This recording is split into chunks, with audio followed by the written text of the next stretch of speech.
ನಾರಾಯಣಂ ಸುರಗುರುಂ ಜಗದೇಕನಾಥಂ ಭಕ್ತಪ್ರಿಯಂ ಸಕಲಲೋಕನಮಸ್ಕೃತಂ ಚ ತ್ರೈಗುಣ್ಯವರ್ಜಿತಮಜಂ ವಿಭುಮಾದ್ಯಮೀಶಂ ವಂದೇ ಭವಗ್ನಮಮರಾಸುರಸಿದ್ಧವಂದ್ಯಂ ವ್ಯಾಸಂ ವಸಿಷ್ಠನಪ್ತಾರಂ ಶಕ್ತೇಃ ಪೌತ್ರಂ ಅಕಲ್ಮಷಂ ಪರಾಶರಾತ್ಮಜಂ ವಂದೇ ಶುಕತಾತಂ ತಪೋನಿಧಿಂ. ಶ್ರೀ ಗುರುಭ್ಯೋ ನಮಃ. ಹರಿ ಓಂ. ವಿಷ್ಣು ಸಹಸ್ರನಾಮ ಸ್ತೋತ್ರದ 30ನೆಯ ಶ್ಲೋಕದ ಚಿಂತನೆಯನ್ನು ಇವತ್ತು ಮಾಡೋಣ. ಓಜಸ್ತೇಜೋದ್ಯುತಿಧರಃ ಪ್ರಕಾಶಾತ್ಮಾ ಪ್ರತಾಪನಃ ರದ್ಧಸ್ಪಷ್ಟಾಕ್ಷರೋ ಮಂತ್ರಶ್ಚಂದ್ರಾಂಶುರ್ಭಾಸ್ಕರದ್ಯುತಿಃ. ಭಗವಂತನ 8 ವಿಶಿಷ್ಟವಾದ ನಾಮಗಳ ವರ್ಣನ ಈ ಶ್ಲೋಕದಲ್ಲಿ ಭೀಷ್ಮಾಚಾರ್ಯರು ಮಾಡ್ತಾ ಇದ್ದಾರೆ. ಭಗವಂತನನ್ನು ಓಜಸ್ತೇಜೋದ್ಯುತಿಧರಃ ಅಂತ ಸ್ತೋತ್ರ ಮಾಡುವುದುಂಟು. ಭಗವಂತ ಓಜಸ್, ತೇಜಸ್, ದ್ಯುತಿ ಈ 3 ಕಾಂತಿಗಳಿಗೆ ಹೆಸರಾದ ಶಬ್ದಗಳ ಆಶ್ರಯ ತಾನಾಗಿದ್ದಾನೆ ಅನ್ನುವುದಕ್ಕಾಗಿ ಓಜಸ್ತೇಜೋದ್ಯುತಿಧರಃ ಅಂತ ನಾವು ಕರಿತೇವೆ. ಓಜಸ್ಸು ಈ ಶಬ್ದಕ್ಕೆ ಒಂದರ್ಥ ನಮ್ಮ ಅಂತಃಶಕ್ತಿ ಅಂತ, ಆತ್ಮಬಲ ಅಂತ. ತೇಜಸ್ಸು ಎಂಬುವ ಶಬ್ದ ಅದಕ್ಕೆ ಅರ್ಥ ನಮ್ಮ ಬಾಹ್ಯಶಕ್ತಿ, ಪರಾಕ್ರಮ ಅಂತ. ದ್ಯುತಿ ಅಂದರೆ ನಮ್ಮ ಕಾಂತಿ. ಒಬ್ಬ ಶ್ರೇಷ್ಠನಾದ, ಶೂರನಾದ, ಧೀರನಾದ ವ್ಯಕ್ತಿಯಲ್ಲಿ, ಮಹಾತ್ಮನಾದ ವ್ಯಕ್ತಿಯಲ್ಲಿ ಇರುವಂತಹ ಅವನ ಓಜಸ್ಸು ಆತ್ಮಬಲಕ್ಕೆ, ಅವನ ತೇಜಸ್ಸು ಪರಾಕ್ರಮಕ್ಕೆ, ಅವನ ದ್ಯುತಿ ಕಾಂತಿಗೆ, ಕಳೆಗೆ, ಧರಃ ಅದಕ್ಕೆ ಆಶ್ರಯ ನೀಡಿದಂತಹ ಪರಮಾತ್ಮ, ಅವುಗಳನ್ನು ಧರಿಸಿದ ಭಗವಂತ ಓಜಸ್ತೇಜೋದ್ಯುತಿಧರಃ ಅಂತ ಸ್ತುತ್ಯನಾಗ್ತಾ ಇದ್ದಾನೆ. ಪ್ರಕಾಶಾತ್ಮ ಪರಮಾತ್ಮ ಪರಿಶುದ್ಧವಾದ ಜ್ಞಾನದ ಬೆಳಕನ್ನು ಕೊಡುವಾತ. ಭಗವಂತನ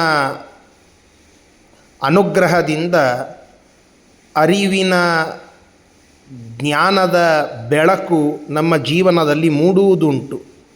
ಹೀಗಾಗಿ ಪ್ರಕಾಶ ಸ್ವರೂಪನಾಗಿದ್ದಾನೆ, ನಮ್ಮಲ್ಲಿ ಅರಿವಿನ ದೀಪವನ್ನು ಹಚ್ಚಿ ಬೆಳಗಿಸುವವನಾಗಿದ್ದಾನೆ.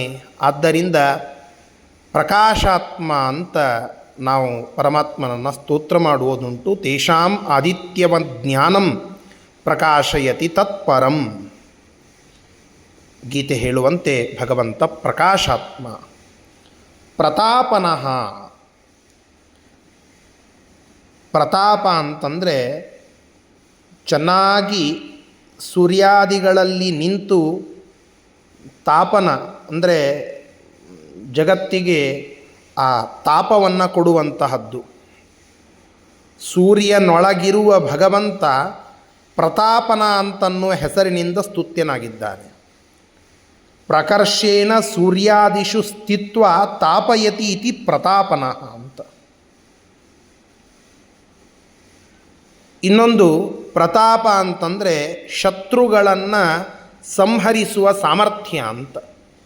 ಭಗವಂತ ಅನೇಕ ರಾಕ್ಷಸರನ್ನು ಅವರಿಗೆ ಸಂತಾಪವನ್ನು ಕೊಟ್ಟು ತನ್ನ ಪ್ರತಾಪದಿಂದ ಅವರನ್ನು ಸೆದೆಬಡಿದಿದ್ದಾನೆ ಅನ್ನುವ ಕಾರಣಕ್ಕೆ ಪ್ರತಾಪಶಾಲಿ, ಪ್ರತಾಪನಃ ಎಂಬುವ ಅರ್ಥ ಆ ಶಬ್ದಕ್ಕೆ ನಾವು ಕೇಳುತ್ತೇವೆ. ಒಟ್ಟಾರೆಯಾಗಿ ದುಷ್ಟ ನಿಗ್ರಹ ರೂಪವಾದ ಪರಮಾತ್ಮನ ರೂಪ ಆ ಪ್ರತಾಪ ಇದೇ ಭಗವಂತನಿಗೆ ಪ್ರತಾಪನಃ ಅಂತ ಹೆಸರನ್ನು ಕೊಟ್ಟಿದೆ. ನಾವು ವಿಶ್ವರೂಪಾಧ್ಯಾಯದ ಚಿಂತನೆ ಮಾಡುವಾಗ ಕೇಳುತ್ತೇವಲ್ಲ, ಅರ್ಜುನ ಆ ಭಯಂಕರವಾದ ಭಗವಂತನ ವಿಶ್ವರೂಪದ ದರ್ಶನ ಮಾಡಿಕೊಂಡಾಗ ಅಲ್ಲಿ ಸ್ತೋತ್ರ ಮಾಡುವುದುಂಟು. ಲೇಲಿಹ್ಯಸೆ ಗ್ರಸ ಮಾನಸ್ಸಮಂತಾತ್ ಲೋಕಾನ್ ಸಮಗ್ರಾನ್ ವದನೈರ್ಜ್ವಲದ್ಭಿಃ ಜೋಭಿರಾಪೂರ್ಯ ಜಗತ್ ಸಮಗ್ರಂ ಭಾಸಸ್ತವೋಗ್ರಾಃ ಪ್ರತಪಂತಿ ವಿಷ್ಣೋ. ಬೆಂಕಿಯನ್ನು ಕಾರುವಂತಹ ಬಾಯಿಗಳಿಂದ ನುಂಗ್ತಾ ಇದ್ದಾನಂತೆ ಇಡೀ ಜಗತ್ತನ್ನು, ಲೋಕಗಳನ್ನೆಲ್ಲ ನುಂಗ್ತಾ ಇದ್ದಾನೆ. ಆ ಭಗವಂತನ ಹೊಳಪು ಅದೆಂತಹದ್ದು ಅಂದರೆ ಇಡೀ ವಿಶ್ವವನ್ನೇ ಕೋರೈಸುವಂತಹ ಸುಡುವ ಮೈ ಅಂತಹ ಭಗವಂತ ಅಗ್ನಿ ಆಕಾರದಲ್ಲಿ ಕಾಣುತ್ತಾ ಇದ್ದಾನೆ. ಇಂತಹ ಪ್ರತಾಪದಿಂದ ಕೂಡಿದ ಪರಮಾತ್ಮ ದುಷ್ಟರ ನಿಗ್ರಹ ಮಾಡುವ ಭಯಂಕರವಾದ ರೂಪದಿಂದ ಕಂಡ ಅಂತ ಪ್ರತಪಂತಿ ವಿಷ್ಣು. ಅದೇ ಪ್ರತಪಂತಿ ಪ್ರತಾಪನಃ. ಆ ಶಬ್ದಕ್ಕೆ ಅರ್ಥವನ್ನು ನಾವು ಈ ರೀತಿಯಾಗಿ ತಿಳಿದುಕೊಳ್ಳಬಹುದು. ವೃದ್ಧ, ಪರಮಾತ್ಮ ವೃದ್ಧೋ ಅಭಿವೃದ್ಧ ಅಂತ. ಭಗವಂತ ಪೂರ್ಣನಾಗಿದ್ದಾನೆ, ಅಭಿವೃದ್ಧನಾಗಿ ಇದ್ದಾನೆ. ಪೂರ್ಣಮದಃ ಪೂರ್ಣಮಿದಂ ಪೂರ್ಣಾತ್ ಪೂರ್ಣಮುದಚ್ಯತೆ ಪೂರ್ಣಸ್ಯ ಪೂರ್ಣಮಾದಾಯ ಪೂರ್ಣಮೇವಾವಶಿಷ್ಯತೆ ಎಂಬುವ ಉಪನಿಷತ್ತಿನ ಮಾತು. ಭಗವಂತ ಪೂರ್ಣನಾಗಿ ಇದ್ದಾನೆ. ಪೂರ್ಣದಿಂದ ಪೂರ್ಣ ಬರುತ್ತದೆ, ಪೂರ್ಣದಲ್ಲಿ ಪೂರ್ಣ ಸೇರಿ ಪೂರ್ಣವಾಗ್ತದೆ.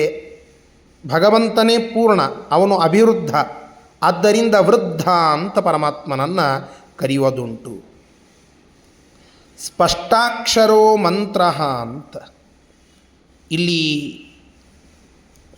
ಎರಡು ಶಬ್ದಗಳನ್ನು ತೆಗೆದುಕೊಳ್ಳಬಹುದು, ಅಥವಾ ಎರಡನ್ನೂ ಸೇರಿ ಒಂದೇ ಶಬ್ದವಾಗಿಯೂ ಕೂಡ ಕೆಲವು ಕಡೆಗೆ ಹೇಳುವ ರೂಢಿ ಉಂಟು. ಸ್ಪಷ್ಟಾಕ್ಷರ ಸ್ಪಷ್ಟಾನಿ ವೇದಶಾಸ್ತ್ರಗತ ಅನ್ಯಕ್ಷರಾಣಿ ಪ್ರತಿಪಾದಕಾನಿ ಯಸ್ಯ ಅಸೌ ತಥೋಕ್ತಃ ಸ್ಪಷ್ಟಾಕ್ಷರಃ. ವೇದ ಶಾಸ್ತ್ರ ಮುಂತಾದವುಗಳಲ್ಲಿ ಹೇಳಿದಂತಹ ಎಲ್ಲ ಅಕ್ಷರಗಳಿಂದ ಭಗವಂತ ಸ್ಪಷ್ಟವಾಗಿ ವಾಚ್ಯನಾಗಿದ್ದಾನೆ. ಆ ಅಕ್ಷರಗಳೆಲ್ಲ ಪರಮಾತ್ಮನನ್ನೇ ಬೋಧನ ಮಾಡುತ್ತದೆ, ತಿಳಿಸ್ತದೆ. ನಾವು ಅನೇಕ ಮಂತ್ರಗಳನ್ನು ಕೇಳುತ್ತೇವಲ್ಲ,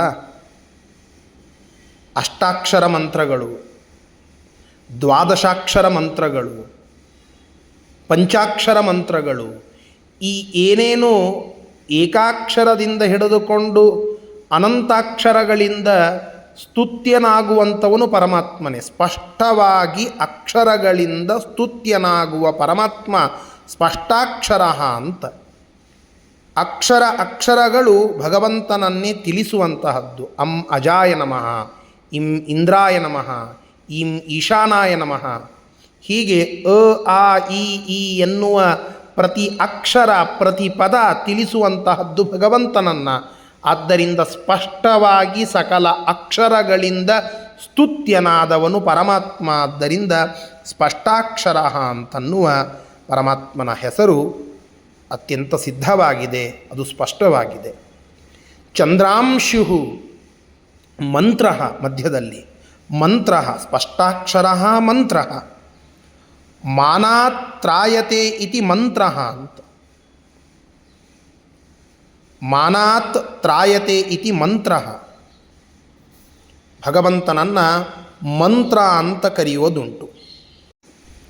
ಭಗವಂತ ನಮ್ಮನ್ನು ಮನಸ್ಸಿನ ಎಲ್ಲ ದೋಷಗಳಿಂದ ಪಾರು ಮಾಡಿ ರಕ್ಷಣೆ ಮಾಡುತ್ತಾನೆ. ಮಾನಾತ್, ಮನಸ್ಸಿಗೆ ಸಂಬಂಧಪಡುವ ಅಶಾಂತಿಯೋ, ಯಾವುದೋ ಒಂದು ರೀತಿಯಾದ ದುಃಖವೋ ಅಸಮಾಧಾನವೋ, ಮನಸ್ಸಿಗೆ ಸಂಬಂಧಪಡುವಂತಹ ದೋಷಗಳು ಅಂತ ಯಾವ ಇವೆಯೋ ಆ ಎಲ್ಲ ದೋಷಗಳಿಂದ ನಮ್ಮನ್ನು ಪಾರು ಮಾಡಿ, ಆ ಚಾಂಚಲ್ಯದಿಂದ ನಮ್ಮನ್ನು ದೂರ ಮಾಡಿ ತನ್ನ ಬಳಿಗೆ ಕರೆದುಕೊಂಡು ನಮ್ಮ ಮೇಲೆ ಅನುಗ್ರಹವನ್ನು ತೋರಿಸ್ತಾನೆ. ಆದ್ದರಿಂದ ಮಾನಾತ್ರಾಯತೆ ಇತಿ ಮಂತ್ರ ಅಂತ. ಮನನ ಕರ್ತೃತ್ವಾತ್ ಮಂತ್ರ. ಪರಮಾತ್ಮ ನಾವು ಏನೇನು ಶ್ರವಣ ಮಾಡುತ್ತೇವೋ ಅದನ್ನೆಲ್ಲ ಮನನ ಮಾಡಬೇಕು. ಸಜ್ಜನರು ಮಾಡುವ ಮನನ ಅಂದರೆ ಅದನ್ನೇ ಮತ್ತೊಮ್ಮೆ ಮತ್ತೊಮ್ಮೆ ಸ್ಮರಣ ಮಾಡಿಕೊಳ್ಳುವುದು. ಈ ಮನನ ಕಾರ್ಯಕ್ಕೆ ವಸ್ತು ವಿಷಯ ಪರಮಾತ್ಮ. ಮೋಕ್ಷಕ್ಕಾಗಿ ನಾವು 3 ಮಾಡಬೇಕು ಅಂತ ಶಾಸ್ತ್ರ ಹೇಳುತ್ತದೆ. ಮುಖ್ಯವಾಗಿ ಮೊದಲು ಕೇಳಬೇಕು, ಅದೇ ಶ್ರವಣ. ಕೇಳಿದ್ದನ್ನು ಸ್ಮರಣ ಮಾಡ್ತಾನೇ ಇರಬೇಕು, ಇದೇ ಮನನ. ಮನನ ಮಾಡಿದ್ದು ಅತಿಯಾಗಿ ಮತ್ತೆ ಮತ್ತೆ ಮನನ ಮಾಡಿದಾಗ, ನಮ್ಮ ಕಣ್ಣು ಮುಚ್ಚಿದಾಗ, ಕಣ್ಣು ತೆರೆದಾಗ ಒಳಗಣ್ಣಿನ ನೋಟದಲ್ಲಿ ಪರಮಾತ್ಮನ ರೂಪ ಕಾಣಿಸ್ತಾ ಹೋಗ್ತದೆ. ಇದು ಧ್ಯಾನ. ಇದನ್ನೇ ನಿಧಿಧ್ಯಾಸನ ಅಂತ ಕರೀತಾರೆ. ಇಂತಹ ಶ್ರವಣ ಮನನ ನಿಧಿಧ್ಯಾಸನಗಳಿಗೆಲ್ಲ ವಿಷಯ ವೇದದಲ್ಲಿ ಹೇಳಲ್ಪಟ್ಟ ಪರಮಾತ್ಮ. ಆದ್ದರಿಂದ ಮನನಕ್ಕೆ ವಿಷಯ, ಆದ್ದರಿಂದ ಮಂತ್ರ ಅಂತ ಪರಮಾತ್ಮನನ್ನು ಕರೆಯುವುದುಂಟು. ಚಂದ್ರಾಂಶು, ಪರಮಾತ್ಮ ಹೇಗಿದ್ದಾನೆ? ಚಂದ್ರನ ಅಂಶು ಅಂದರೆ ಚಂದ್ರನ ಕಾಂತಿ, ಚಂದ್ರನ ತಂಪಾದಂತಹ ಕಿರಣಗಳು, ಆ ನಮ್ಮ ಮನಸ್ಸಿಗೆ ಆಹ್ಲಾದವನ್ನು ಕೊಡುವಂತಹ ಶೀತವಾದ ತಂಪಾದ ಅಂಶು ಕಿರಣಗಳಿಗೆ ಆಶ್ರಯನಾಗಿ ಇದ್ದು, ಆ ಕಿರಣಗಳಲ್ಲಿ ತಾನೇ ಇದ್ದು ಜಗತ್ತಿಗೆ ತಂಪನ್ನು ಕೊಡುವವನು ಪರಮಾತ್ಮ. ಆದ್ದರಿಂದ ಚಂದ್ರಾಂಶು, ಚಂದ್ರಸ್ಯ ಅಂಶವೋ ಯಸ್ಮಾತ್ ಸ ಚಂದ್ರಾಂಶು. ಧನ್ವಂತರಿಯ ರೂಪದ ವರ್ಣನೆಯನ್ನು ಮಾಡುವಾಗ ನಾವು ಕೇಳುತ್ತೇವಲ್ಲ, ಶೀತಾಂಶು ಮಂಡಲಗತಂ ಸ್ಮರತಾತ್ಮ ಸಂಸ್ಥಂ. ಚಂದ್ರಮಂಡಲದಲ್ಲಿ ಚಂದ್ರನ ತಂಪಾದ ಕಿರಣಗಳ ಮೂಲಕ ಅಮೃತವನ್ನು ಕೆಳಕ್ಕೆ ಹರಿಸಿ ನಮ್ಮಲ್ಲಿ ಒಂದು ಚೈತನ್ಯವನ್ನು ಕೊಡುವಂತಹ ಪರಮಾತ್ಮ, ಧನ್ವಂತರಿ ರೂಪಿಯಾದ ಪರಮಾತ್ಮ.